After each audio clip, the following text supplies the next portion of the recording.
बारामती नगर परिषदेच्या मतदानाला सकाळपासून सुरुवात झालेली आहे। नगर परिषदेचे नगराध्यक्ष आणि 33 नगरसेवकांसाठी मतदान प्रक्रिया होतीये आणि या ठिकाणी मतदान केंद्रावर तुरळक गर्दी पाहायला मिळते। थंडीचा जोर कायम आहे, त्यामुळे मतदारांची गर्दी आज सकाळी कमी दिसली।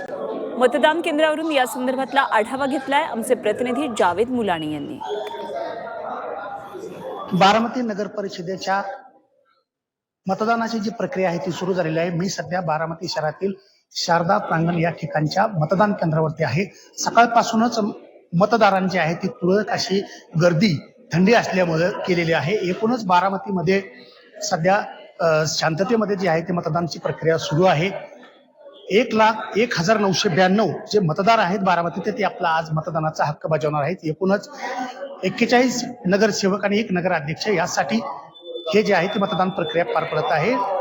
मतदान केंद्रावरती जे आहे ती मतदार जे आपले मतदानाचा हक्क बजावण्यासाठी हळूहळू आता गर्दी करू लागलेले आहेत। एकूण 41 पैकी 8 जे आहेत ते नगरसेवक बिनविरोध झालेले आहेत।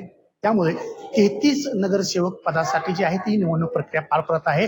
त्यासाठी 141 उमेदवार जे आहेत ते रिंगणात आहेत। त्याचबरोबर नगराध्यक्ष पदासाठी जवळपास 14 जे आहेत ते उमेदवार या ठिकाणी उभे राहिलेले आहेत। एकूणच मतदानाची प्रक्रिया जी आहे त्या सकाळपासूनच सुरू असून पोलीस प्रशासनाने देखील कोणतीही कायदा व सुव्यवस्थेचा प्रश्न निर्माण होऊ नये म्हणून या ठिकाणी पोलीस बंदोबस्त देखील तैनात करण्यात आलेला आहे।